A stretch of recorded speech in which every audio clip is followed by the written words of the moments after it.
आज के इस वीडियो में हम पढ़ेंगे कि बीमोस सूत्र या डायमेंशन फॉर्मूला कैसे कहते हैं और डायमेंशन फॉर्मूला को निकालना भी सीखेंगे। तो चलिए देख लेते हैं।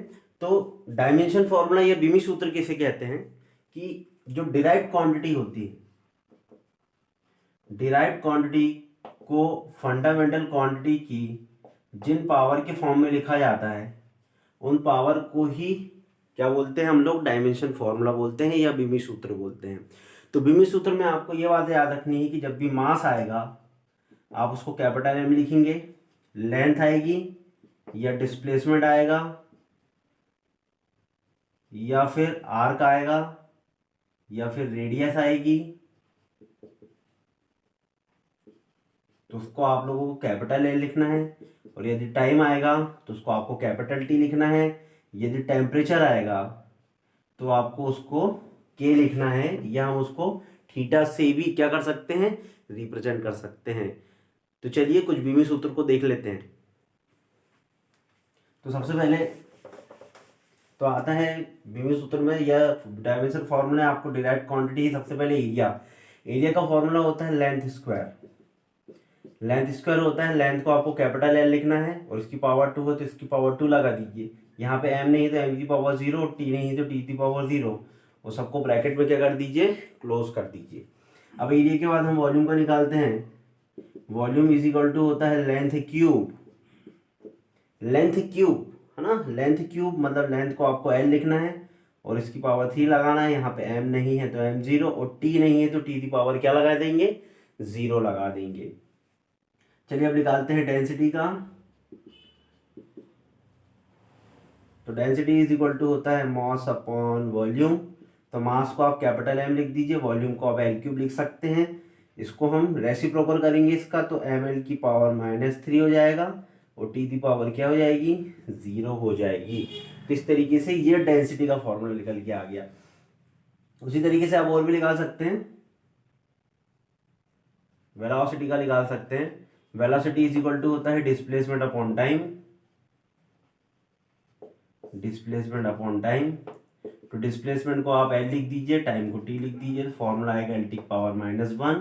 और एम नहीं है तो m0 एल टी पावर -1। ऐसे आप स्पीड का भी निकाल सकते हैं। स्पीड इज इक्वल टू होता है डिस्टेंस अपॉन टाइम। तो डिस्टेंस को आप एल लिख सकते हैं, टाइम को टी लिख सकते हैं, तो एल टी दी पावर -1 और m नहीं है तो m दी पावर 0। तो इस तरीके से आप देखिए इनका डायमेंशन फॉर्मूला निकाला जा सकता है। और भी कोई कंप्यूटर देख लेते हैं। Momentum is equal to mass into velocity होता है। तो मास को हम कैपिटल एम लिखेंगे, वेलोसिटी फॉर्मूला अभी हमको पता है एल टी की पावर -1, तो मोमेंटम का आ जाएगा एम एल टी की पावर -1। एक्सेलरेशन का निकाल देते हैं। तो एक्सेलरेशन इज इक्वल टू होता है velocity, change in velocity upon time. तो वेलोसिटी का फॉर्मूला एल टी पावर -1 और टाइम का टी, इसको ऊपर ले जाएंगे तो एल टी की power -1 into L T power T की पावर -1, तो ये हो जाएगा एल टी पावर -2। और एम नहीं है तो एम की पावर क्या लिखना पड़ेगा आपको, 0 लिखना होगा। चलिए ये एक्सेलरेशन हम निकालेंगे वर्क का। तो वर्क इज इक्वल टू होता है फोर्स इंटू डिस्प्लेसमेंट। तो फोर्स का जो डायमेंशन फॉर्मूला होता है वो होता है M L T the power -2 और डिस्प्लेसमेंट का क्या होता है, एल होता है। हम इनका एल की पावर का मल्टीप्लाई करेंगे तो M L square T the power -2। ये किसका होगा, वर्क का होगा। और वर्क जो होता है वो एनर्जी के ही इक्वल होता है, इसलिए एनर्जी भी M L square T the power -2 होगी। आपको याद रखना है एनर्जी हो या वर्क हो, दोनों का डायमेंशन फॉर्मूला क्या होगा, M L square T the power -2 होगा। इसके बाद जो देख लेते हैं, टॉर्क इज इक्वल टू होता है फोर्स इंटू परपेंडिकुलर डिस्टेंस। तो फोर्स का डायमेंशन फॉर्मूला होता है M L T the power -2 और डिस्टेंस का होता है एल। तो आपके पास आएगा M L square T the power -2।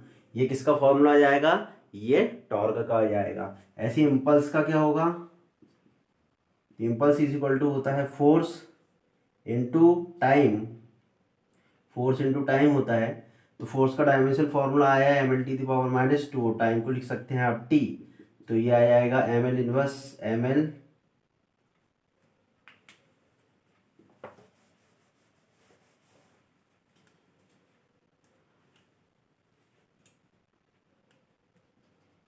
Pressure is equal to होता है फोर्स इंटू एरिया। फोर्स का होता है ml⁻², और एरिया का होता है L²। L से L कैंसिल करेंगे तो ml इनवर्स T⁻²। ये प्रेशर का हो जाएगा। प्रेशर के बाद हम स्ट्रेस निकाल लेते हैं।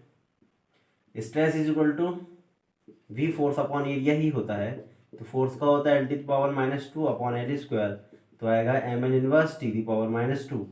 ये फॉर्मूला किसका जाएगा, ये भी स्ट्रेस का जाएगा। स्ट्रेस के बाद स्ट्रेन का निकाल देते हैं। Strain is equal to change in length upon length होता है, तो L अपॉन L करेंगे तो m0 L0 T0 आएगा। इसका मतलब डायमेंशन लेस क्वांटिटी होगी। चलिए इसके बाद जो फॉर्मूला है वो मॉडुलस ऑफ इलास्टिसिटी है। इलास्टिसिटी इज इक्वल टू होता है स्ट्रेस अपॉन स्ट्रेन।